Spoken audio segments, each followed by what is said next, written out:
Why are you boring? Yeah, I ask myself that frequently. We're trying to dig a hole under LA, and this is to create the beginning of what will hopefully be a 3D network of tunnels to alleviate congestion. So, I mean, right now, I think one of the most soul-destroying things is traffic. It affects people in every part of the world. It takes away so much of your life, and it's horrible. It's particularly horrible in LA. I think you've brought with you the first visualization that's been shown of this. Can I show this? Yeah, absolutely. So this is the first time, we're just to sort of show what we're talking about. So there are a couple of key things that are important in having a 3D tunnel network. First of all, you have to be able to integrate the entrance and exit of the tunnel seamlessly into the fabric of the city. So by having an elevator, sort of a car skate that's on an elevator, you can integrate the entrance and exits to the tunnel network just by using 2 parking spaces. And then the car gets on a skate. There's no speed limit here, so we're designing this to be able to operate at 200 kilometers an hour, about 200 kilometers an hour, or about 130 miles per hour. So you should be able to get from, say, Westwood to LAX in 6 minutes, 5-6 minutes. So possibly initially done as like on a sort of toll road type basis. Yeah. Which I guess alleviates some traffic from the surface streets as well. So I don't know if people noticed it in the video, but there's no real limit to how many levels of tunnel you can have. So you can go much further deep than you can go up. The deepest mines are much deeper than the tallest buildings are tall. So you can alleviate any arbitrary level of urban congestion with the 3D tunnel network. This is a very important point. So a key rebuttal to the tunnels is that if you add one layer of tunnels, then that will simply alleviate congestion. Will get used up, and then you'll be back where you started, back with congestion. But you can go to any arbitrary number of tunnels, any number of levels. So you've started a new company to do this called The Boring Company. Very nice, very funny. But what's funny about that? How much of your time is this? It's maybe 2 or 3%. You've called it a hobby. This is what an Elon Musk hobby looks like. There's obviously autopilot in Model S right now. Yeah. What are we seeing here? Yeah, so this is using only cameras and a GPS. So there's no LiDAR or radar being used here. This is just using passive optical, which is essentially what a person uses. The whole road system is meant to be navigated with passive optical or cameras. And so once you solve cameras or vision, then autonomy is solved. If you don't solve vision, it's not solved. So that's why our focus is so heavily on having a vision neural net that's very effective for road conditions. Right. Many other people are going the LiDAR route. You want cameras plus radar is most of it. You can absolutely be superhuman with just cameras. Like you could probably do 10 times better than humans with just cameras. We should be able to go from all the way from a parking lot in California to a parking lot in New York, no controls touched at any point during the entire journey. Amazing. Okay, from a really badass picture to a kind of less badass picture.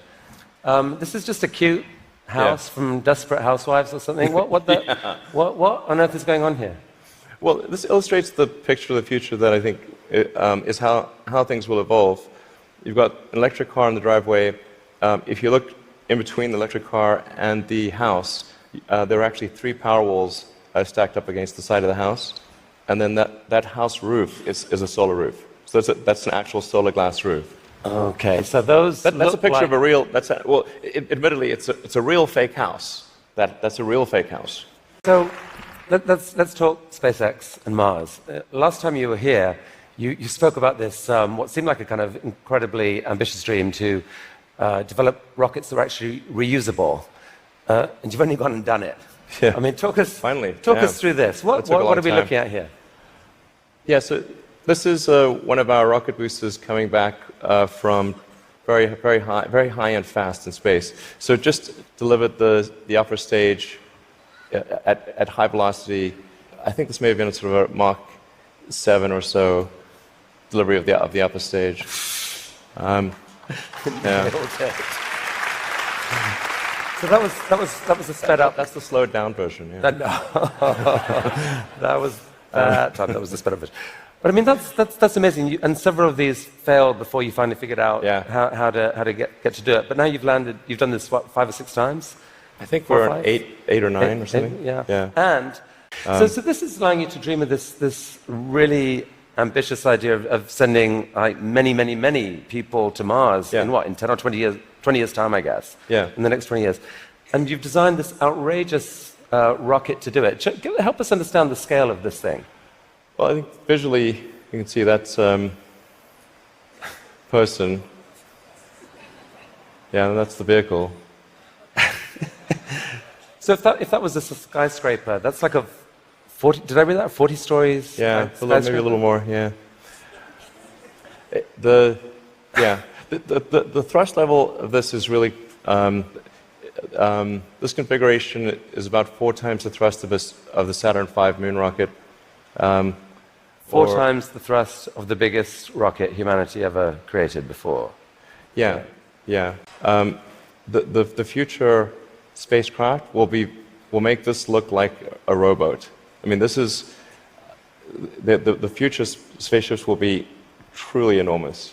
Why, Elon? Why do we need to build a city on Mars with 1 million people on it in your lifetime, which I think is kind of what you've said you'd love to do? Yeah, I think it's important to have a future that is inspiring and appealing. I mean, I just think that there have to be reasons that you get up in the morning and you want to live. Like, why do you want to live? What's the point? What inspires you? What do you love about the future? And if we're not out there, if the future does not include being out there among the stars and being a multi-planet species, I find that it's incredibly depressing if that's not the future that we're going to have.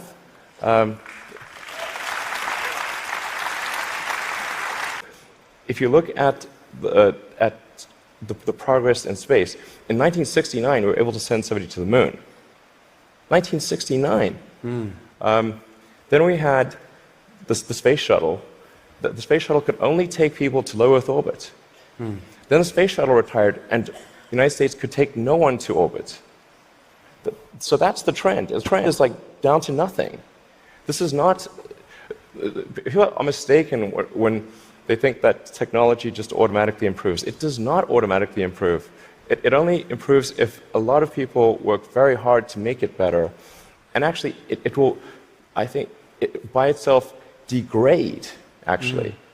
You look at great civilizations like ancient Egypt, and they were able to make the pyramids, and they forgot how to do that.